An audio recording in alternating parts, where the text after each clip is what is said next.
Oh, it happened again. Heavy abdomen, bellyache, and full stomach. Every third person gets stomach bloating, and that includes you. If you don't want to have it, better know what causes bloating in the stomach in the first place. Where does the bloat come from? What you need to do to flatten your belly is the topic of today's video. Bloating in the stomach has many causes. The most common ones are among the 4 possibilities. Trapped gas.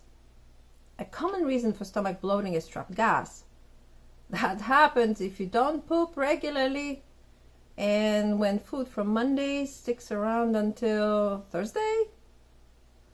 Food that stays in the gut becomes a barrier. It stops the gas from coming out. That's already bad, but on top of that, if you eat a gas-producing food like an onion or broccoli, you may end up with a bloated stomach that resembles you know what. And that's when the belt comes off. But how do you know it is a trapped gas, not anything else? Easy. Tap your abdomen. If tapping produces a hollow sound, you know there is a plenty of gas inside. Why is the gas inside, not outside? Because somebody does not have regular bowels. Good news is that going to the bathroom will do miracles for the belly and for that popping belt. Empty bowels make belly happy.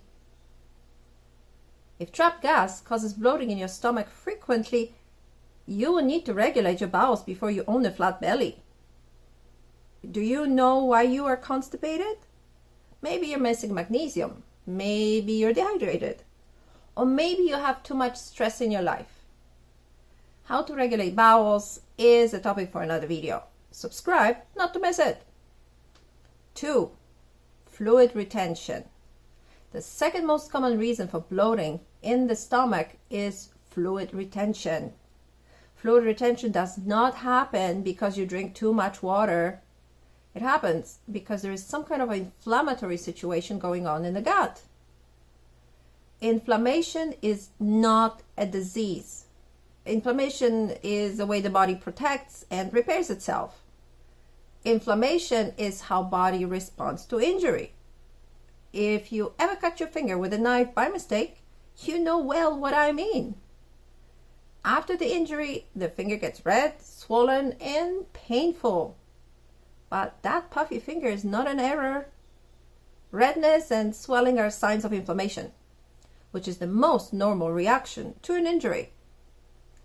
Exactly the same type of inflammation can happen in the gut. Whenever the intestines are exposed to toxins, incompatible food, or irritants, they may start swelling. And swollen belly is a bloated belly. So how do you know that it's a fluid, not gas inside your tummy? Do the tapping test again. Tap your abdomen. If the sound is dull, your belly has a fluid, not gas inside. Fluid retention is a type of stomach bloating that is not caused by irregular bowels. Taking laxatives won't do because this type of stomach bloating is less caused by what's coming out and more by what's coming in. In other words, you will need to pay attention to what you eat. Food sensitivity and gut reaction is a large topic. I will discuss them in more details another time. For now, know that any food, including healthy foods like sweet potatoes, spinach, or almonds, can cause inflammatory reaction. Check what you eat. If your belly retains fluid, chances are that your meals have at least one irritant contributing to bloating in the stomach.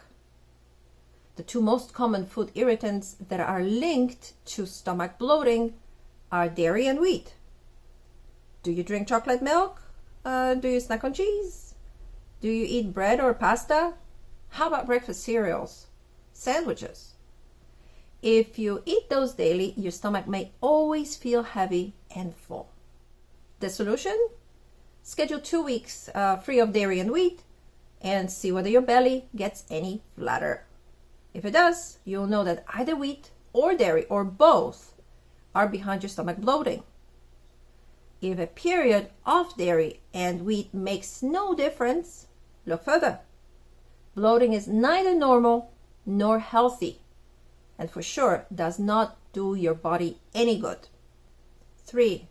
Gut flora changes. Changes in the gut flora is a big reason behind bloating in the stomach.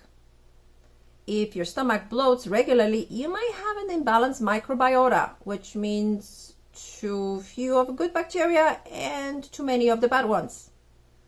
That's especially true if your bowel habits aren't regular. Gut bacteria alteration may be exactly what causes bloating in your stomach if you took antibiotics, heartburn medication, laxatives, steroids, or have a prescription for diabetic drugs. These popular medications are known to tip the balance of gut bacteria in the wrong direction. Steroids have been especially associated with increased presence of bacteria that produces methane. Methane promotes stomach bloating and, if in excess, can also cause other symptoms like brain fog, heart palpitations, headaches, and flu-like symptoms.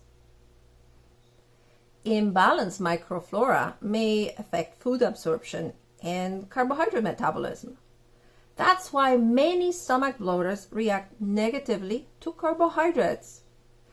If you bloat after bread, lentils, or potatoes, your gut might not be able to process carbohydrates properly. Instead of breaking them down, it may be fermenting them. What's the solution? The simplest one is to go low carb. Reduction of carbohydrates can automatically reduce fermentation, and that means less gas for you.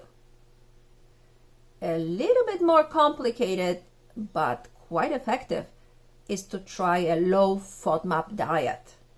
Low FODMAP diet avoids foods that easily ferment, which can make a huge difference for bloating. Low FODMAP diet does not heal the gut though, but at least brings substantial relief to a bloated stomach. 4. Bacterial overgrowth. SIBO, or small intestine bacterial overgrowth, is not what many people consider a cause for stomach bloating. You may have SIBO if you have low stomach acid, bile deficiency, or your pancreas does not produce enough digestive enzymes. Certain medication can also contribute to SIBO. Are you on antibiotics, heartburn medications, antidepressants, or narcotics? If yes, you are at much higher risk. Why do I mention SIBO? Because SIBO does not just cause stomach bloating. It has much more serious health effects.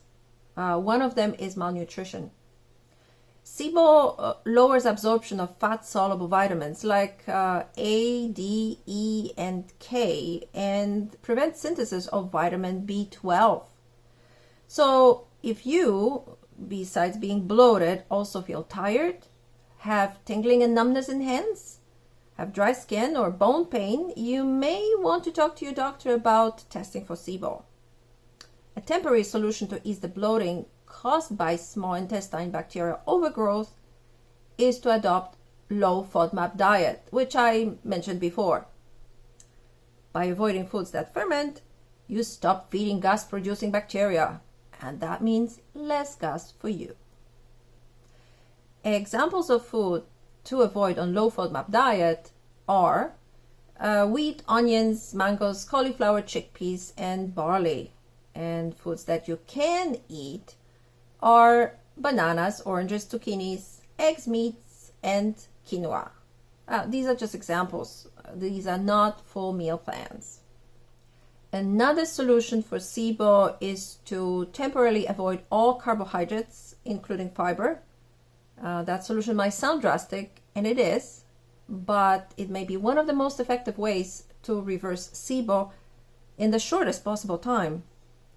Going fiber-free is not for everyone, and definitely needs the supervision of a knowledgeable with the topic practitioner. Don't do it alone, although be aware that it's a possibility. I will talk about my own experience with SIBO and no fiber diet in another video. What causes bloating in the stomach is a huge topic. No way I've covered it fully today. Stomach bloating is a symptom of struggling intestines, and you shouldn't tolerate it. So forget Gas-X, Pepto-Bismol, or Beano. They only mask the real problem. But stop what causes the bloating, and you will help your entire body. Because health is a skill, not a pill. Don't forget to subscribe to hear more fascinating stories about your health. Talk soon.